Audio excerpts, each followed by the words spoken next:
जय हिंद दोस्तों आज हम क्लास 10th की जो मैथ्स की बुक है उसके चैप्टर 8.1 के question second, third, fourth, fifth और सिक्स्थ ये 5 क्वेश्चन आज अभी अपन करने वाले हैं आज की वीडियो में। तो ये जो त्रिकोणमितीय अनुपात वाली प्रश्नावली चल रही है ना 8.1 उसी के क्वेश्चन है ये क्लास 10th से। और दोस्तों डिस्क्रिप्शन बॉक्स में चैप्टर 8 के इंट्रोडक्शन वीडियो का लिंक भी है। अगर आपने वो वीडियो नहीं देखी तो आप वो भी देख सकते हो ताकि आपको 8.1 और इससे आगे आने वाली प्रश्नावली अच्छे से समझ में आ सके। आकृति 8.13 पी क्यू और आर 12 सेंटीमीटर की दे रखी है, ये 13 सेंटीमीटर की। ठीक है, ये क्या होता है? कर्ण होता है। ये क्या होता है? आपका लंब होता है, ये आधार होता है। 10p माइनस कोट आर, इसका मान अपने को निकाल के बताना है। पहले तो आप ये जो आधार ले रहा है ना, इस आधार का मान निकाल लो। पहले तो वो कैसे निकालोगे भाई? पाइथागोरस प्रमेय से निकालोगे। इसमें 2 भुजाएं दे रखी है और 3 भुजा, जो तीसरी भुजा है वो नहीं दे रखी है, तो पहले तीसरी भुजा का मान निकालना पड़ता है। इसके लिए सिंपल सा एक फॉर्मूला होता है आपका, देखो पी आर का स्क्वायर बराबर क्यू आर का स्क्वायर प्लस पी क्यू का स्क्वायर। पी आर का मान कितना दे रखा है? 13 का स्क्वायर बराबर क्यू आर कितना दे रखा है आपका पता ही नहीं है, तो x का स्क्वायर प्लस पी क्यू कितना है आपका 12 का स्क्वायर। 13 का स्क्वायर कितना होता है? 169। x का स्क्वायर प्लस 12 का स्क्वायर होता है 144। प्लस का 144 इधर आके माइनस हो जाएगा तो कितना बचेगा? माइनस 144 बराबर x, ये माइनस करोगे तो 25 बचेगा। ठीक है, और यहाँ पे x का स्क्वायर चल रहा था आपका, क्या है? क्या बचा अपने पास? x स्क्वायर बराबर 25। यहाँ पे स्क्वायर गायब होगा तो यहाँ क्या लगेगा? रूट। और 25 किसका परफेक्ट स्क्वायर होता है? 5 का। तो x का मान कितना आ गया? मतलब आधार आपका कितना हो चुका है? यहाँ पे 5 हो चुका है। ठीक है, अब आपको है ना एक छोटा सा काम आप सभी के लिए, 10p का मान निकाल के बताओ, कोट r का मान निकाल के बताओ। p के हिसाब से निकालना अपने को, तो p के लिए आधार तो ये हो गया भाई। जब मैं इसको ऐसा करूंगा तो अगर मैं p के ऊपर खड़ा हूं, जैसे मैं दीवार वाला एग्जांपल देके बताया ना मैंने, अगर मेरे पैर अगर दीवार पे हो गए तो मेरे लिए आधार ये हो जाएगा। अभी मेरे लिए आधार ये, तो सेम p के लिए, p के पैर इस वाली भूमि पे है तो ये इसके लिए आधार हो गया। तो 10p कितना हो गया आपका? 5/12 माइनस, अब देखो कोट r के लिए, r के लिए आधार तो ये हो गया और इसके लिए लंब ये हो जाएगा। तो लंब कितना है इसके लिए? 12। 5/12 में से 5/12 माइनस करोगे तो सेम में से सेम माइनस करते हो, वो एलसीएम लेने की जरूरत ही नहीं है। ये सेम संख्या, ये सेम संख्या, सेम में से सेम माइनस करते हो तो कितना आता है? 0 आता है। इसका उत्तर 0 है। बाकी क्या बोल रहे हैं ये सारे बच्चे सामने देखो, अगर साइन ए, अब ये ना थोड़ा इंपॉर्टेंट सवाल है, मेरे ख्याल से पिछले साल बोर्ड में आया सवाल है। साइन ए का मान अगर 3/4 दे रखा है तो अपने को क्या क्या फाइंड करना है? अपने को निकालना है एक तो cos a और a के निकालना है तो tan a। देखो भाई सभी बच्चे, अधिकतर बच्चे क्या होते हैं ऐसे सवाल देखते हैं, ऐसे कंफ्यूज हो जाते हैं कि अपन वो त्रिभुज कैसे बनाएंगे, समकोण त्रिभुज बनाएंगे तो उसमें आधार क्या रखेंगे, कर्ण क्या रखेंगे, लंब क्या रखेंगे, वो इतनी सी बात पे कंफ्यूज हो जाते हैं वो बच्चे। समकोण त्रिभुज तो बनाना है आपको आगे। ठीक है भाई, समकोण त्रिभुज के अंदर आप देखो साइन a 3/4 दे रखा है और साइन क्या होता है आपका? लंब बटा कर्ण, मतलब 3 आपका लंब है और कर्ण आपका क्या है? 4 है। ये आपका कर्ण है, मतलब ये क्या हो गया? 4। ठीक है, लंब कितना हो गया? 3 है। ठीक है, और ये बचा हुआ आपका क्या हो गया? आधार हो गया जो अपने को दे ही रखा है। ठीक है, क्या करूंगा? ये वाला कौन मानूंगा फिर मैं? अब दिक्कत ये होती है कि मतलब a का रखोगे, b का रखोगे, तो a आपको यहाँ रखना होगा, फिर ये c, ये b, इस तरीके से।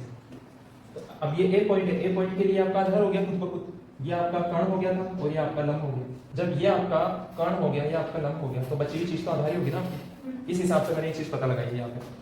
ठीक है, अब मेरे को क्या फाइंड करना है? तो cos a का मान निकालना और tan a का मान निकालना। उससे पहले 2 चीज मेरे को दे रखी है और क्या निकालनी है? तीसरी चीज निकालनी है। तो उसके लिए पाइथागोरस प्रमेय यूज करूंगा। कर्ण का स्क्वायर बराबर ab, आधार, आधार पहले लिख दो, लंब पहले लिख दो, वो एक ही बात होगी। आधार का स्क्वायर प्लस ये लंब का स्क्वायर, bc का स्क्वायर। ac कितना दे रखा है आपको? 4 का स्क्वायर। ab कितना दे रखा है? x का स्क्वायर प्लस bc कितना दे रखा है? 3 का स्क्वायर। 4 का स्क्वायर कितना? 16। x का स्क्वायर प्लस 3 का स्क्वायर 9, प्लस का 9 तो इधर आके माइनस हो जाएगा, तो 16 माइनस 9 बराबर x का स्क्वायर 7 बचेगा। तो x का मान, अब ये x स्क्वायर चल रहा है, यहाँ से स्क्वायर हटेगा तो इस पे क्या आ जाएगा? रूट आ जाएगा। तो x का मान कितना आ गया आपका? रूट 7 है। आया समझ में? पहले आप तीनों भुजाओं के मान निकाल लो, उसके बाद आपको जो बोलेगा वो निकाल लो। cos a का मान निकालना है, cos a। अच्छा, cos a से, cos a आखिर क्या चीज होती है? sin cos tan, ये रहा आधार बटा कर्ण। तो इसके सामने क्या निकलो? आधार बटा कर्ण। वापस से cos a उतारो और आधार क्या है चेक कर लो यहाँ पे। लेकिन cos a के लिए अब की बार cos a का नाम लिया तो cos a के लिए आधार ये होगा भाई। अगर ये कौन है तो ये आधार हो जाएगा, इसके सामने वाला ये लंब हो जाएगा। तो cos A के लिए ये हो गया आपका √7 बटा कर्ण का मान कितना हो गया, तो cos A का मान आ गया। अब किसका निकालना है, tan A का मान निकालना है। tan A बराबर sin cos tan लंब बटा आधार, ठीक है। तो tan A बराबर लंब कितना दे रखा है, आधार कितना है, बस ये आपको दो मान निकालने को बोला था, यहाँ पे आपके पर आप इसी में कर लेंगे यार, मैंने जब आ जाओगे क्या, आ जाओ। 3 बजे नहीं, वो मेरी वाली क्लास हाँ 3 बजे होती है, मेरी 3 से 4 चल रही है। सप्ताह में 2 दिन भी आ जाओ उस क्लास में, तो बाकी फिर इधर भी पढ़ रहे हैं तो हो जाएगा फिर सब। हाँ सामाजिक में कृषि वाला पार्ट चल रहा है। अरे उनके वो इंग्लिश में जो मैंने बताया ना क्वेश्चन, जो नोट्स दिए थे वही क्वेश्चन आए उनके टेस्ट में, अच्छा गया उनका पेपर। ठीक है भाई, देखो मैं जरूरी चीज क्या बताया आपको, जैसे मान लो कि आपको सामने देखो सभी, मान लो आपको ऐसे बोल देगा कि cot Q is equal to 7/8।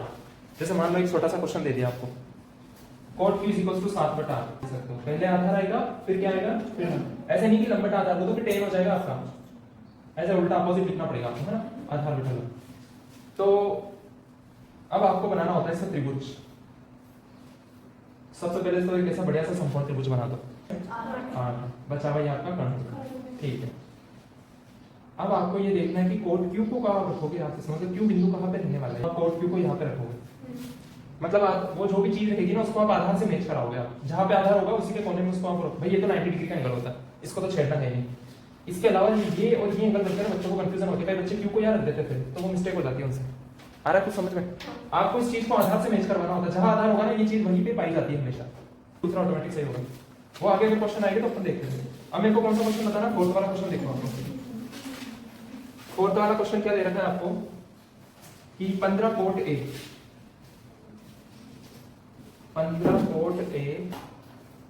sin A और sec A का मान आपको निकालना है। तो सबसे पहले तो आप सवाल को देखो, सभी समझेगा फिर बताएगा। सवाल देखो क्या लिखा है आपका। अच्छा यहाँ पे काम करते हैं, ये 15 इधर cot के साथ में मल्टीप्लाई है ना, तो इस 15 को उधर ले जाते हैं, तो cot A का मान क्या जाएगा आपका 8/15। अब आपको ये चीज चेक करो, cot होता क्या है, sin cos tan cot, sin cos tan cot, आधार बटा लंब, ठीक है। तो अब आपको क्या बनाना होता है, समकोण त्रिभुज बनाना होता है, ठीक है।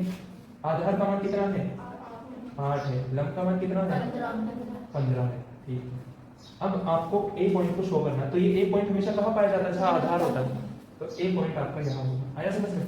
अब आपकी इच्छा बी बनाओ, कहीं सी बनाओ, अब कोई फर्क नहीं पड़ता, बी उधर बना सकते हो नीचे सी, या सी ऊपर बना सकते हो नीचे बी। मेन तो जो चीज दे रहे थे उसको सही से शो करना होना चाहिए। बच्चा क्या आपका कर्ण का मान दे रहा है x लगा दो। अब सुनो, आप जैसे ही सवाल करना शुरू करते हो ना, खुद ब खुद आगे से आगे आपको स्टेप आते नजर आएंगे, ऑटोमेटिक दिमाग में आएगा कि अब क्या करना है क्या नहीं करना। जैसे कोड नहीं था तो कोड के लिए आपने इससे मैच कर दिया, वो क्या होता है, तो वहां से पता चल गया आधार क्या था लंब क्या था, उस आधार और लंब के मान को त्रिभुज पे फेंक के मारा आपने, और जैसे फेंक के मारा पता चल गया कि ये सी है, सारा ऐसा बनता है। उसके बाद खुद ब खुद आगे से आगे दिमाग में आ जाएगा कि दो भुजा दे रखी है तो क्या निकालना है, तीसरी भुजा निकालना है, और तीसरी भुजा के लिए आप क्या करोगे, कर्ण का स्क्वायर बराबर लंब का स्क्वायर प्लस आधार का स्क्वायर। बताओ कोई समस्या। ए बी कितना है आपका, x का स्क्वायर बराबर बी सी कितना है आपका 15 का स्क्वायर प्लस ए सी कितना है 8 का स्क्वायर।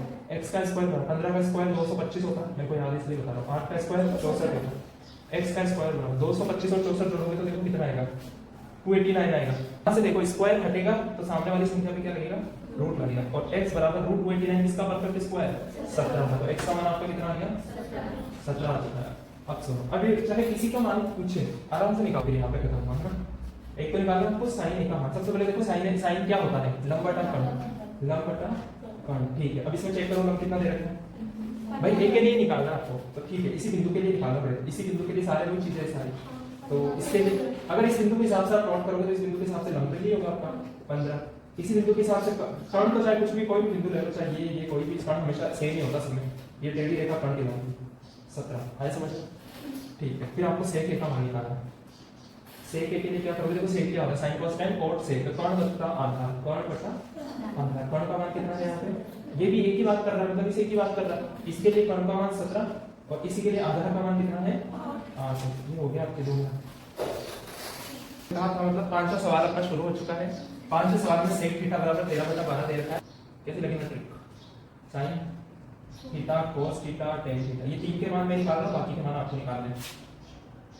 cot थीटा का मान आपको निकालना है, cot sec cosec, cosec theta का मान 3 मान में निकालो, फिर बाकी आप निकालेंगे। बहुत आसान, कोई ज्यादा मुश्किल चीज नहीं। तो सबसे पहले तो आपको क्या करना पड़ेगा, इसमें वीडियो को लाइक और चैनल को सब्सक्राइब करना पड़ेगा। देखो मैं सभी प्यारे बच्चे, सबसे पहले देखो सेक क्या होता है, sine cot tan cot sec, कर्ण बटा आधार, ठीक है। सेक थीटा, इसको थीटा मान लो, बात है। उसमें तो वो क्या बोल रहा था, साइन ए बी सी से नाम दे रहा था, अब की बार ने थीटा बोल दिया इसको, सेक थीटा, तो ये थीटा मान लिया आपने। अब ये थीटा मान लिया तो ये आपका कर्ण हो गया, ये आपका लंब हो गया, ये क्या हो गया आपका आधार। कर्ण का मान कितना दे रखा है 13, आधार का मान कितना दे रखा है, और इसका मान कितना दे रखा है x, पता नहीं मतलब x। तो सबसे पहले काम क्या करेंगे, जब दो भुजा दे रखी होती है तो तीसरी भुजा निकालनी पड़ती है, ठीक है। नाम देता हूं इसको ACB। तो पाइथागोरस प्रमेय क्या होता है, कर्ण का स्क्वायर बराबर BC का स्क्वायर प्लस AB का स्क्वायर, ठीक है। AC कितना दे रखा है 13 का स्क्वायर, BC कितना दे रखा है x का स्क्वायर प्लस AB कितना दे रखा है 12 का स्क्वायर। 13 का स्क्वायर कितना होता है 169, x स्क्वायर प्लस अलग बता 12 का स्क्वायर, अरे वाह शाबाश, याद हो गया आपको, ठीक है। ये 144 जब इधर आएगा तो क्या बन जाएगा, माइनस का नहीं प्लस का 25। मैंने सीधा माइनस कर दिया क्योंकि ये सीन शायद पहले वाले सवाल में भी देखने को मिला था। 144 इधर आके 169 से माइनस हुआ तो कितना बचा 25 बचा। और इधर देखो, इधर ये स्क्वायर रहेगा तो खुद को खुद इस पे क्या आ जाएगा, रूट आ जाएगा, और रूट 25 किसका परफेक्ट स्क्वायर होगा 5 का, तो x का मान कितना 5। बस आप कोई समस्या है ही नहीं आपको, अब तो जो पूछे उसका मान बता सकते हो। देखो भाई सेक थीटा मतलब थीटा यहीं पे पाई जाने वाली प्रजाति है। इसी थीटा के लिए साइन थीटा भी यही होगा, कोस थीटा भी यही होगा, टेन थीटा भी यही होगा, कोट थीटा, सेक थीटा, सारे जो थीटा है ना, अब ये जितने त्रिकोणमिति अनुपात उनके लिए सब यही होगा, ये वाला बिंदु होगा आपका ए बिंदु। आया समझ में? तो साइन थीटा का मान आपको बताना। साइन का मान देखो क्या होता है, लंब बटा कर्ण। यहां देखो लंब कितना है 5 बटा कर्ण कितना है, बस खत्म बात। कोस थीटा, कोस क्या होता है आधार बटा कर्ण, आधार कितना है 12 बटा कर्ण कितना है, ठीक है। टेन थीटा लंब बटा आधार, लंब आपका कितना है 5 है, बटा आधार कितना है 12 है। Cot theta sin cos tan cot कर्ण सॉरी मतलब इसी tan का उल्टा होता है ना, सीधा आप 12 बटा 5 कर दो। सेक किसका उल्टा होता है, cos का उल्टा होता है 13 बटा 12। अरे वाह शाबाश, सेक के लिए आप क्या लिखोगे 13 बटा, और cos सेक किसका इसका उल्टा होता है sin का 13 बटा 5। सीधा लिखो, आप उधर देखने के। ये हो गया आपका 5वें नंबर का सवाल।